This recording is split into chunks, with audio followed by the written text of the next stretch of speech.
Jai Srimanarayana. Hello everyone, I am the Pauranika. Welcome to the 31st episode of Sri Mahabharata as written by sage Vedavyasa. This episode is in continuation to the Sambhava Parva of Adi Parva. After reviewing the skill of Pandavas and Dhartarashtras, Drona, in one of his meetings with King Dhritarashtra, Kripa, Bhishma, Bahlika, Somadatta, Vyasa and Vidura, expressed his intent for an event to display the prowess and strengths earned by the Pandavas and the Dhartarashtras.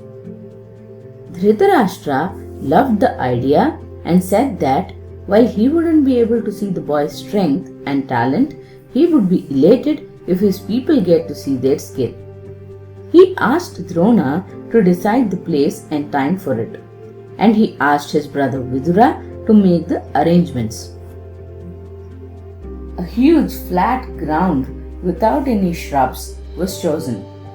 Great architects designed the galleries for people to sit and watch. A special gallery decorated with gems and pearls was made for the royals to look down at the arena. The royal ladies, decked up in fine jewellery, sat in the topmost gallery. The assembly of people who came to see the Pandavas and Dhartarashtras resembled a sea. As the musicians played different kinds of instruments, dressed in fine white clothes, Dronacharya, accompanied by his son, walked to the center of the ground. King Dhritarashtra gifted gold, jewels and clothes to both Dronacharya and Kripacharya.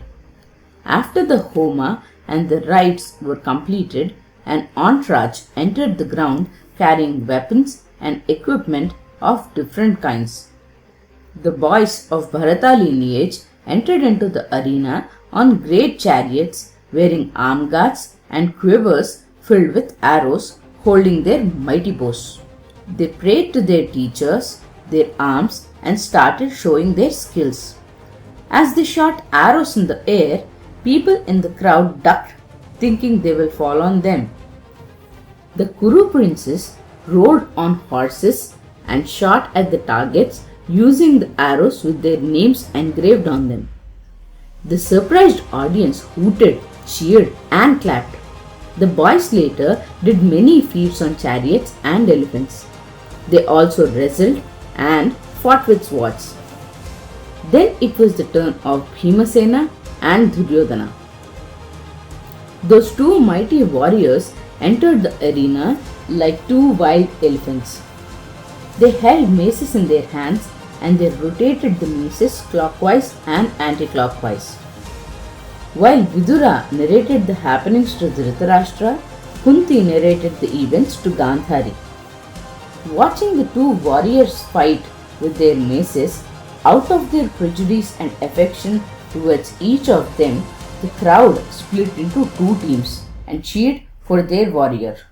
Drona noticed the aggression building up in the crowd. To avoid any further consequences, he called his son Ashwadhama and asked him to stop Duryodhana and Bhimasena. Ashwadhama rushed to them and said, "Bhima, Suryodhana, it is the teacher's order. Stop right now. You both are equally valorous." Then Dronacharya stepped into the arena. He raised his hand to stop the artists playing the instruments and announced, "The one who is more dear to me than my son, an expert in all the Shastra Vidyas, the one who is equal to Vishnu in valor, the son of Indra, my student Arjuna. Now watch his skill." Then young Arjuna wore the grips on his fingers, wore a quiver filled with arrows, a golden armor, and held a mighty bow.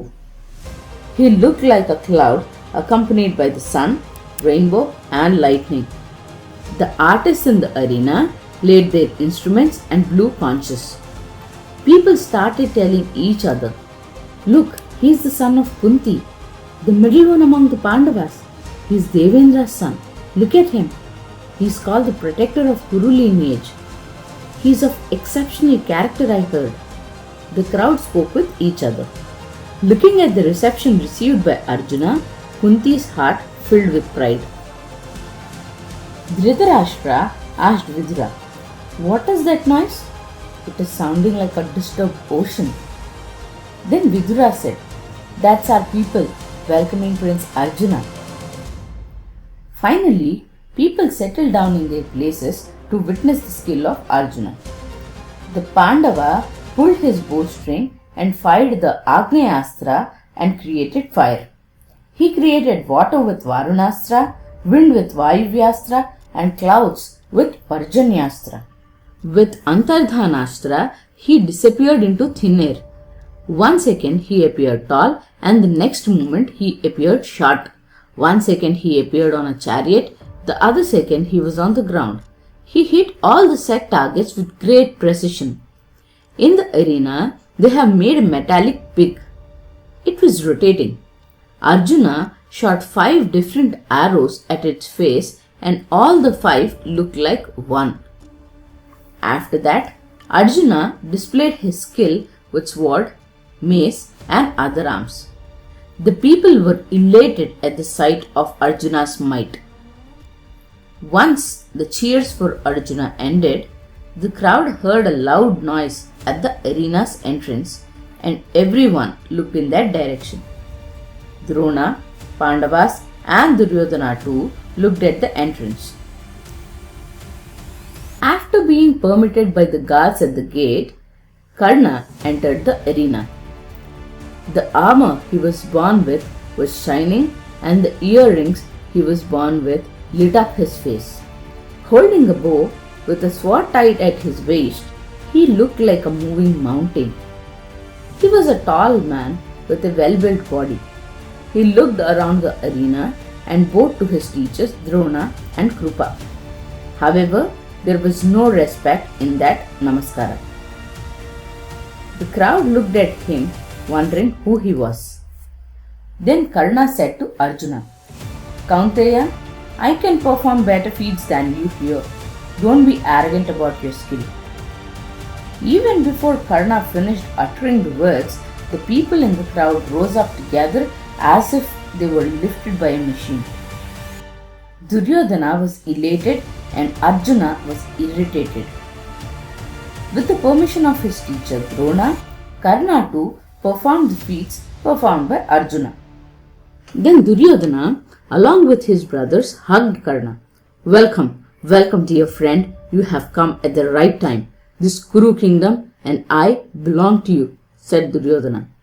"I believe all you said will come true. All I want from you is for our friendship to last forever. And I want to duel with this Arjuna," said Karna. Hearing this, Arjuna said, "Karna, do you know in which well the people who come uninvited and speak unsolicited end up in? Don't worry, you will know when I kill you and send you there." Karna said, "Arjuna, don't speak as if this arena belongs to you. Only weak people speak with words. If you have the strength, speak with your arrows. I will sever your head in front of the teacher." Then the 5 Pandavas and Karna, accompanied by 100 Kauravas, decided to fight and equipped themselves with great bows. To look at his son, Indra looked down at the arena and the sky was filled with clouds. To look at his son, Surya dissipated the clouds near him. While Arjuna stood in the shade of clouds, Karna shone in the sunlight. Kunti, who realized Karna as her eldest son, fainted and Vidura woke her up. Then Krupa said, "Karna, he is Arjuna, the youngest of Kunti's sons, son of Pandu of Kuru Vamsha. Introduce yourself to the crowd. Then Arjuna will decide if he wishes to fight you, as a prince must not fight and hurt a person who is from the weaker sections of the society." Karna was embarrassed and bent his head low. Then Duryodhana said, "Acharya, according to Shastras, 3 kinds of people can be considered as kings: a man born as Kshatriya, a warrior, and an army chief. If your Arjuna fights only with the kings, I am making him the ruler of Anga right now. Then Duryodhana, on consulting Dhritarashtra and Bhishma, made arrangements for the coronation. The Brahmanas seated Karna on a golden throne and bathed him with water from golden pots. Later, Karna was adorned with a crown, golden necklaces, and royal sigils. Then Karna asked Duryodhana, Rajasreshta, you gave me a kingdom. What can I give you in return? Karna, I seek friendship that lasts forever, said Duryodhana. Karna hugged Duryodhana and said yes. In the meanwhile, Karna's father Atiratha entered the arena. Karna walked up to him and bowed to him.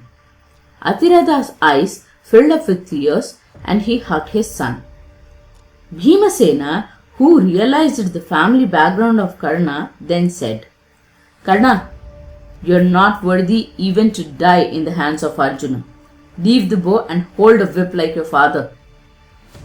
Karna's lips shivered and he let out a deep sigh and looked at the sun in the sky. Then Duryodhana fiercely walked up to Karna and said, Vrukodara, it is impossible to know the cause behind the birth of warriors. Agni was born out of water. The weapon to destroy Rakshasas, the Vajrayudham, was born out of the spine of sage Dadiji. Lord Kartikeya is called as the son of fire, Kritika, Rudra and Ganga. Many Brahmins were born to Kshatriyas like sage Vishwamitra. Dronacharya was born out of a kalasha, Krupacharya was born out of the shrubs. We all know about your births too. Then how can Karna, who is born with kavacha and kundalas, the armor and earrings, be born to a Sutastri? Can a deer give birth to a lion? This valorous man with my friendship is not just worthy of Anga but the entire earth. Duryodhana said so, and he held Karna's hand and walked out of the arena. Thank you. Jai Shriman Narayana.